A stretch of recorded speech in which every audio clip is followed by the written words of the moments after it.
Okay. Tamil member of parliament, Selvarajah Kajendren, was attacked by sinhala mobs in presence of the police in Trincomalee today. Kajendren MP was injured in this attack. Okay. Now, what happened? What happened in Sri Lanka? Why are we talking about this? So, in Sri Lanka, people are commemorating Dilipan, Tyagi Dilipan. Who's Dilipan?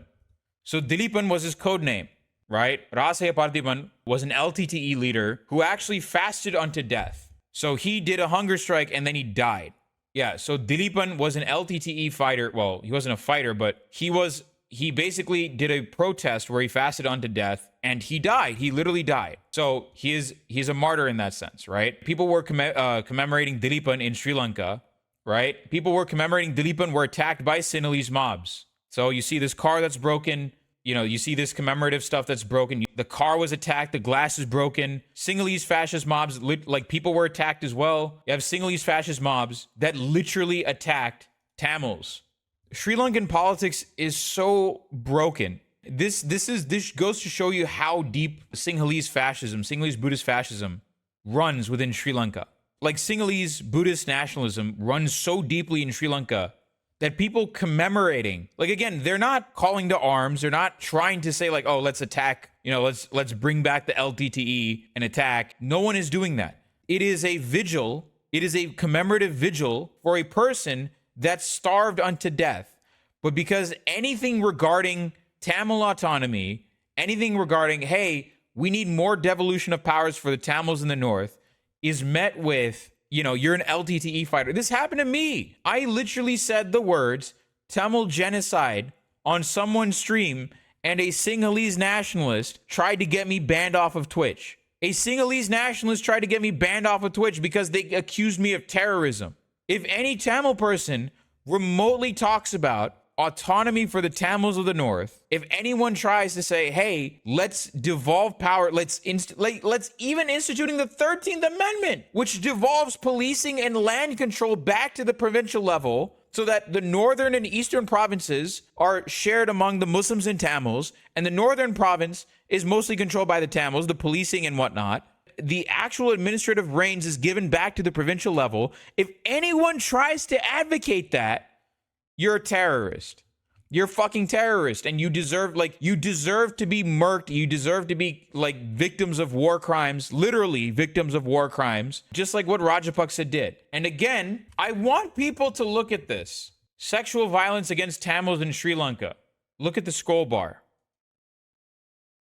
Look at the fucking scroll bar. 1950s, 1960s, 1970s, 1980s, 1990s, 2000s, 2010s, 2020s. If we go into the 80s and 70s, if we go into the 80s and 90s and 2000s and 2010s, they break down the sexual assault cases towards women and children by year.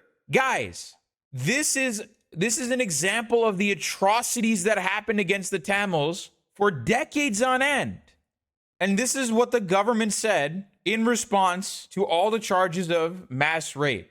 Throughout their training, our boys are taught to hate the tigers. They see them as disgusting animals not fit to live. I am 200% sure that they didn't sexually assault Tamil women. Why would they fuck them if they hate them so much? These are the horrors that happened in Sri Lanka.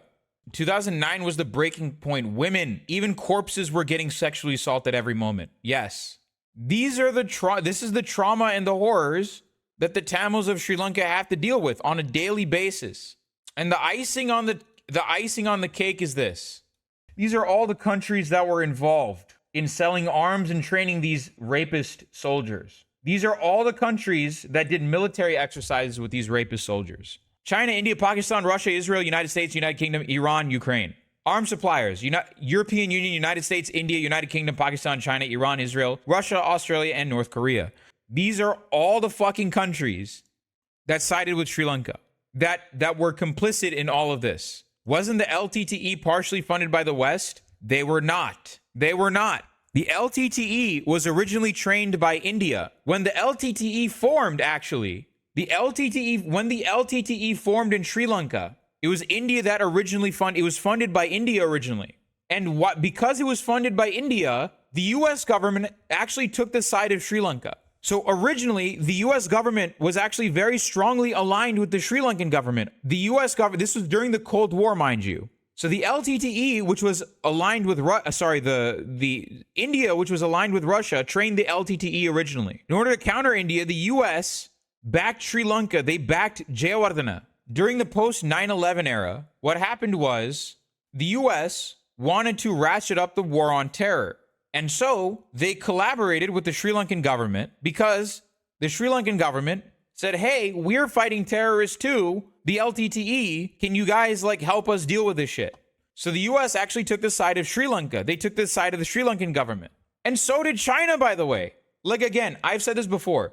Sri Lanka is my litmus test for how serious you are as a fucking leftist. If you see this and still are like, I'm still a fan of any of these countries, you're not a serious person. As if the Sri Lankan army didn't commit any war crimes. Yeah, all of these countries literally helped commit war crimes through training the Sri Lankan army. Why is China and DPRK playing both sides? China is not playing both sides. That is just an accusation by India. We don't know whether China actually gave arms to the LTTE. China may have sold weapons on the black market and then picked it up. All of like everything except for India is like not definitive, right? Everything on this side supporting the LTTE is not 100% definitive. But everything here is. To me, if your country's on this list, your country needs to be opposed. That's the end of that. One death is one death too many. I'm not going to play this game of like, oh, which country did less war crimes than the other.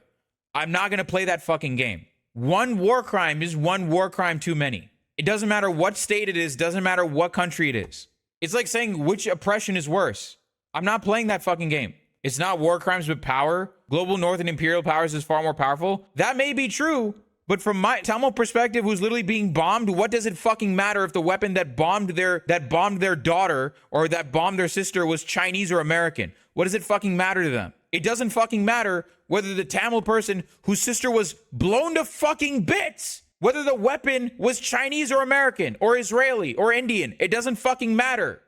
Why did the LTTE want Northwest if majority Sinhalese? Because those regions are not majority Sinhalese. Those regions are majority Tamil and Muslim. The north and eastern parts of Sri Lanka are Tamil dominated and have been that way for hundreds of years. Tamils have been there for hundreds of years. It's not majority Sinhalese. It is majority Tamil and Muslim. The northern and eastern provinces are majority Tamil and Muslim. That's why the current situation for Tamils and Muslims in the Northeast is dire, because you have Sinhalese cops fucking policing Tamil and Muslims in the North and the East. You have Sinhalese monks trying to literally do settler colonialism on Tamil and Muslim land. You have Sinhalese monks literally destroying Tamil temples and Muslim sites in the North and East to try and build their Buddhist viharas on top of it.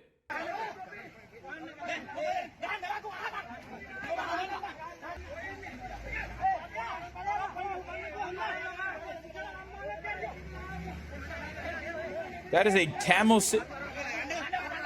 a Tamil sitting member of parliament attacked by a Sinhalese mob with a fucking stick. Like, listen, I am not a fan of Tamil nationalist parliamentarians. Yep. Tamil parliamentarian is being attacked in Sri Lanka by Sinhalese fascist mobs. Literally being attacked right now. This is a member of the Sri Lankan parliament, by the way. This is a member of the Sri Lankan parliament. Guys, this is like if the Proud Boys literally threw a haymaker at fucking Nancy Pelosi or something.